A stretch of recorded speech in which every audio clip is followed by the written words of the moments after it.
podcast.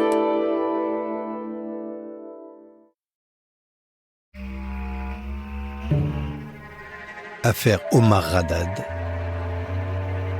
épisode 2. Un coupable presque idéal.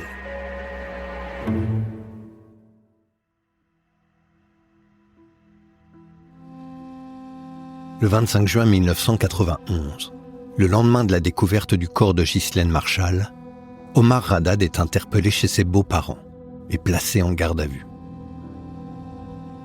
Omar Haddad a 28 ans à l'époque.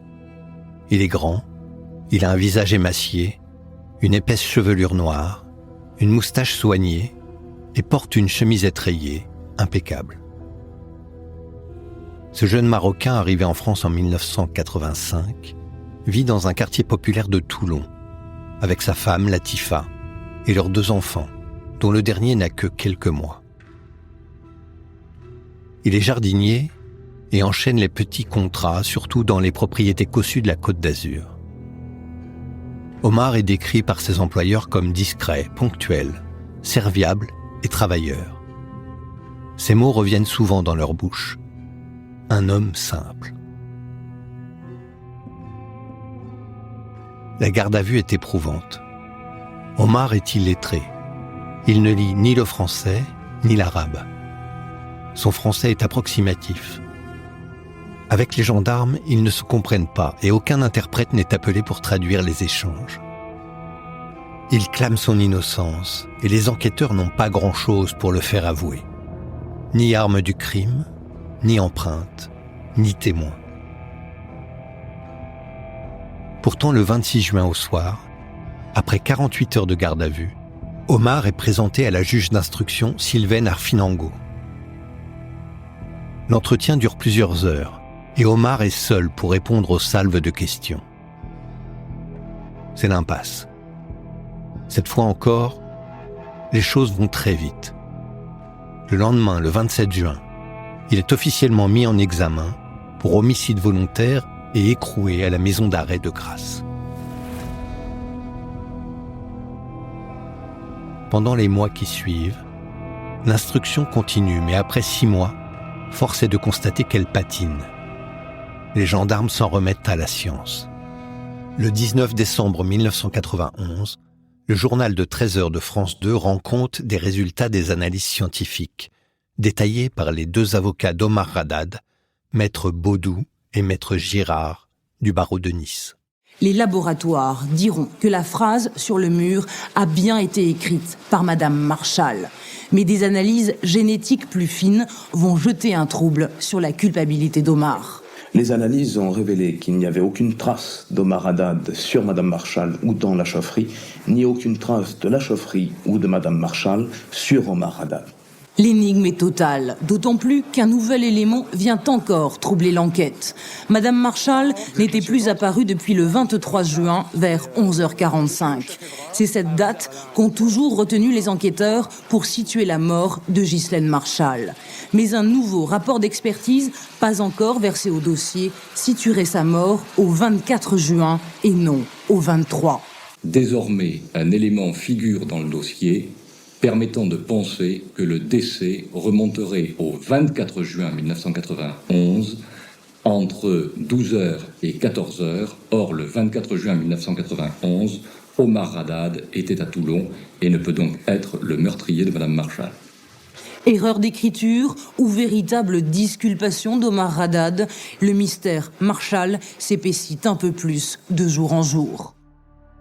Depuis le début, l'enquête repose sur un paradoxe troublant.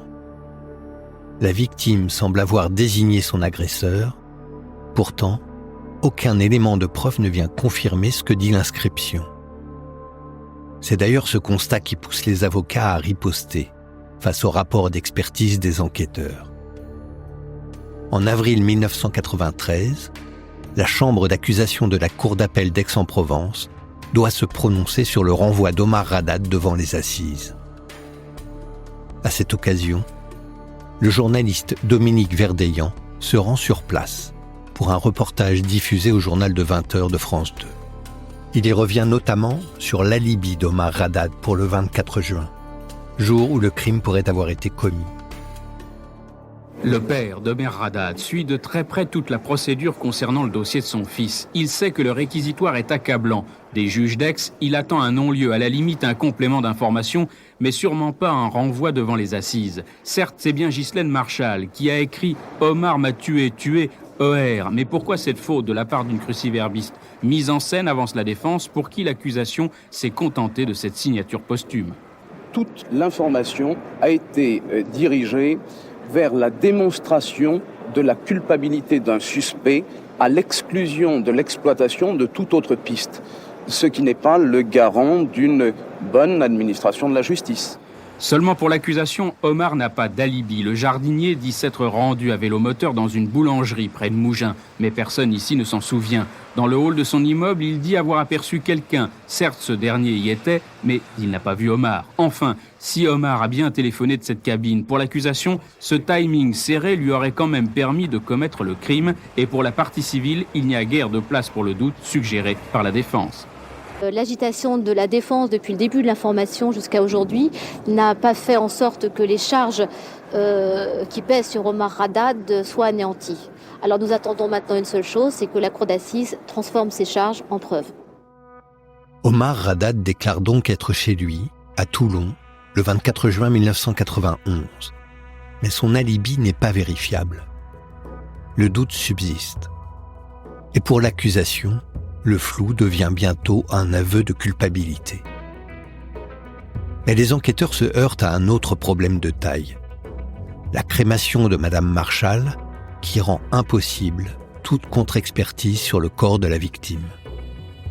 En effet, le 1er juillet 1991, la juge signe le permis d'incinération de la victime avant même de recevoir le rapport d'autopsie.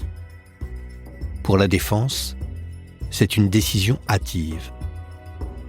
Privée d'éléments médicaux supplémentaires, l'enquête s'enlise.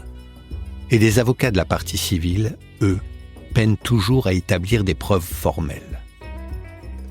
Faute de mieux, les enquêteurs se recentrent alors sur un éventuel mobile, en l'occurrence, l'argent. En effet, Madame Marchal avait l'habitude de disposer de fortes sommes d'argent liquide dans son sac à main. Le soir de la découverte de son corps, ce dernier a été retrouvé vide. Près de 2000 francs ont ainsi disparu. Aucune trace de cet argent n'est retrouvée dans les affaires d'Omar Haddad. Pourtant, les enquêteurs n'arrêtent pas leurs investigations et cherchent des éléments qui pourraient l'incriminer ou à minima constituer un mobile. Ils passent la vie d'Omar au peigne fin. Et ils découvrent qu'il se rendait très régulièrement au casino. En clair, il aimait les jeux d'argent.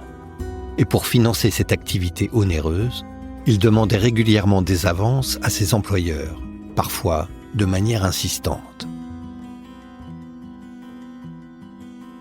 Le gendarme Georges Sancy verse au dossier d'instruction plusieurs auditions de témoins qui affirment avoir vu Omar au casino de Cannes. Il est ainsi persuadé de détenir les clés de l'énigme sur le meurtre de Madame Marchal. Il est tellement persuadé qu'il ne suit aucune autre piste. Aucun autre suspect n'est vraiment envisagé. Selon les enquêteurs, Omar aurait donc tué sa patronne pour la voler car il était à court d'argent. On dépeint un homme accro au jeu et volage, et ce même si aucune trace de cet argent n'a été retrouvée chez lui. Aucun gain suspect, aucun dépôt inexpliqué. Un mobile bien faible donc, comme le souligne Dominique Verdeillan. Autre point de discordance, le mobile. C'était un flambeur, disent les uns, ce n'était pas son intérêt, disent les autres. Tuer quelqu'un qui le faisait vivre un peu aussi, puisqu'il avait ses journées. Alors je vois pas pourquoi il est supprimé ça. Résultat, les magistrats d'Aix se retrouvent cet après-midi devant une énigme et face à un réquisitoire accablant, la défense pointe le doigt vers un dossier plein de faiblesses. Du côté de la défense, Maître Baudou et Maître Girard poursuivent leur travail et relèvent les nombreux manquements de l'enquête, comme le fait qu'aucun autre suspect dans l'entourage de la victime n'est recherché ou que la date présumée du décès de Madame Marchal a changé. Malgré cela, l'instruction avance et la justice finit par trancher le 14 avril 1993. France 3 Côte d'Azur l'annonce dans son journal télévisé le soir même. Mesdames, Mesdemoiselles, Messieurs, bonsoir. Omar Haddad, le jardinier marocain de 28 ans, accusé du meurtre de Madame Ghislaine Marchal le 23 juin 1991 à Mougins, a été renvoyé aujourd'hui devant la Cour d'assises des Alpes-Maritimes. Décision prise par la Chambre d'accusation de la Cour d'appel d'Aix-en-Provence.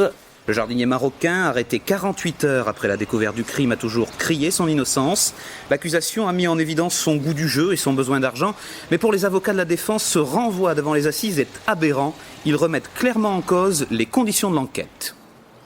Nous pensons, premièrement, que les gendarmes n'ont pas relevé tous les indices qui auraient permis à ce dossier d'être plus parlant dans un sens de l'accusation ou dans un sens de la défense. Nous considérons que les médecins légistes n'ont pas fait leur travail en conduisant toutes les investigations scientifiques qu'ils eussent dû conduire, et nous considérons que de très nombreux témoins ont été entendus, mais dans un sens unilatéral de charge contre Omar Haddad, et cette recherche de témoignages à tout prix est démonstratif de la faiblesse du dossier dans sa matérialité. Aucune empreinte d'Omar Haddad relevée dans la pièce du crime. Impossible de fixer précisément la date de la mort, ce qui est pourtant capital pour la Libye. 2 éléments essentiels, ajoutent les avocats, pour espérer l'acquittement lors du procès. En attendant, nous allons nous pourvoir en cassation. Malgré une enquête que la défense juge bâclée et partiale, Omar Haddad sera donc bien jugé par la Cour d'assises des Alpes-Maritimes. Le procès s'ouvrira en janvier 1994, à Nice. Une décision qui laisse perplexe. Comment ce jeune jardinier marocain sans histoire, père de famille, discret, apprécié de ses employeurs, s'est-il retrouvé au cœur d'une affaire criminelle d'une telle ampleur? Pour ses soutiens, il incarne le coupable idéal. Un ouvrier immigré, parlant mal le français, au statut précaire, facile à isoler et à accabler. Une cible parfaite pour une instruction rapide, dans une affaire où l'opinion réclame une réponse.